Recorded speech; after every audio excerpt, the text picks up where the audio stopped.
Hey y'all, my name is Amari 16-bit Emery, or as my real name is Amari Stevenson, and this is my 1988.5 Lamborghini Countach replica.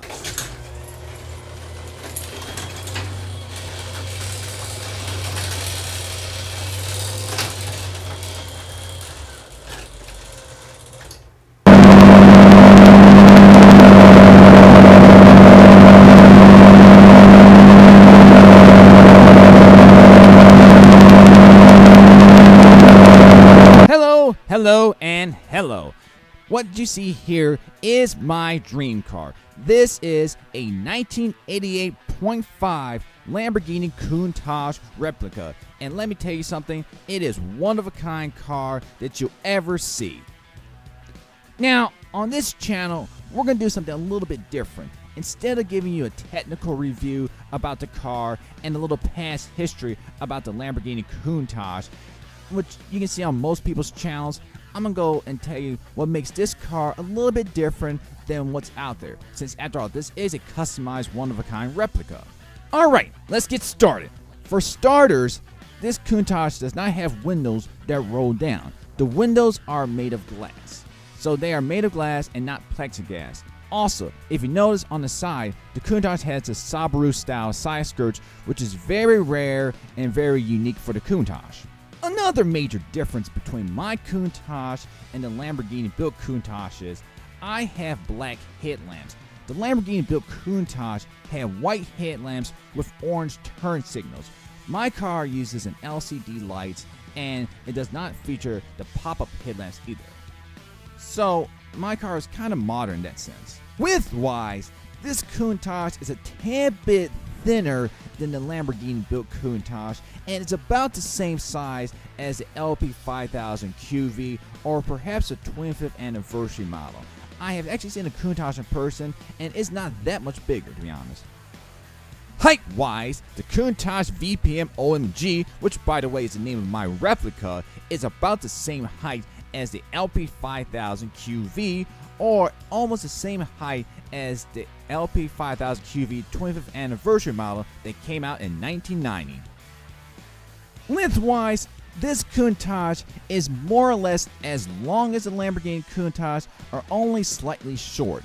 Fun fact, the Lamborghini Countach itself is actually not that long of a car. It's about the same length as, maybe a Lotus Evora, or maybe even a Lotus Elise. The Countach is really not that long of a car, but at the same token, it's not as short as, let's say maybe perhaps a Mazda.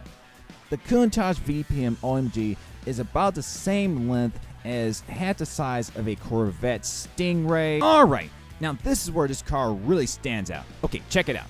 My Countach has unique tail lights. As you can remember, the Lamborghini-built Countach had square tail lights.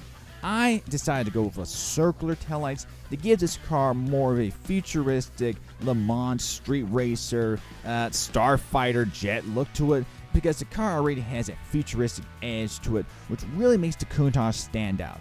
Also, by the way, check out that license tag I have. Yeah, I say it's a license tag that really fits the Countach's personality, you know what I'm saying? As you can see here, my Countach has the QV engine cover. In addition to that, my window is actually a little bit wider and a little bit longer than the Lamborghini built window. If you remember, it was very tiny, almost like a letterbox, like almost something you just put your little finger through. This one, however, is quite wide, and you can see behind you pretty nicely. I mean, of course, there's still that giant rear wing back there, but you know what? If you put some effort into it, you can really look out behind you. It's really not that bad, to be honest. So, why do I like the Lamborghini Countach so much? You know what? I really can't give you a solid answer. You know, the Countach, in my opinion, is possibly one of the most narcissistic, egoistic, arrogant SOB cars ever built. And the reason being is it has such a you really can't care about what people think about you type of vibe, you know? And the reason being is, well, just look at it. The car just screams, look at me, I'm an ultimate badass. I wanted this car since I saw it when I was 10 years old, when I was sitting inside the Volvo. I saw the car again when I was 15 years old when I used to live in Corny, New York. And I finally got it at the age of 25 years old. And I have never looked back since then, because in my opinion, the Countach is definitely one of the most outrageous supercars ever built. Because look at it, it's so freaking controversial, You will never see a car quite like this again. It's because, let's face it came out in an era where might was right, greed was good, and you really had to have a certain kind of personality to drive a car like this. Even more so driving a one-of-a-kind replica. So we have covered everything about the outside of the Countach VPM. Let's check out those doors. The doors are hydraulic powered and they can be opened either using voice command or they can also be opened using a key. With a press of the button, you can open up the doors. Each door is powered independently and can be opened either at once or both of them at the same time. The doors are powered by 2 batteries, which keeps the doors open, and it also powers the rest of the car. Interior-wise, the car is very simple. It doesn't have a lot of creature comfort, as this is a performance car, which is meant to be a driver's car.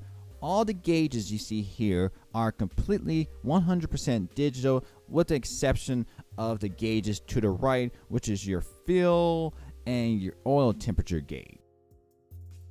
The steering wheel that's featured is a Circuit brand steering wheel that is inspired from F1 cars and Le Mans racer cars as well. The Countach also uses a GPS speedometer that can track its speed and how fast you're going.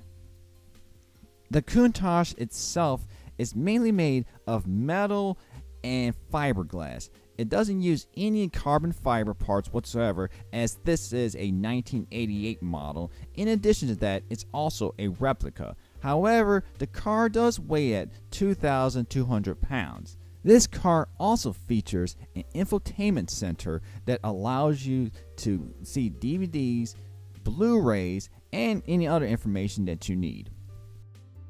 The car features an automatic transmission. A major feature of this car that stands out is this car has a 5-button layout. The left button controls the left door, while the reverse controls the right passenger door. The Countach also has an engine start button at the very top, and then a rear camera button that allows you to turn on the rear camera even while you're in driving. In addition to that, it has an orange button that controls the 2 different batteries. One battery is used as a backup battery in case the primary battery is disabled for any given reason. Currently, the Countach uses a General Motors 2.8-liter V6 engine. At the given moment, it only produces 175 horsepower. However, that will be eventually upgraded to 200. That might sound like small, measly numbers. However, because of the car's light weight, the torque level is actually quite high in comparison. Take the 200, times it by 3, and that's a general idea how much torque this car has. This car will later on have either a twin turbo layout or a supercharged or even a V8. This is my review of my Countach VPM. It's a movie prop car that appears in my independent film, That One Amazing Movie, which can be found on Amazon.com and on Amazon as well. For more information, please follow my link at the bottom of this page. Thank you for watching this, and I do hope you enjoyed yourself. Yes, one last thing. Please give us a thumbs up and give us a like, and yeah, let us know what you think and check out the movie.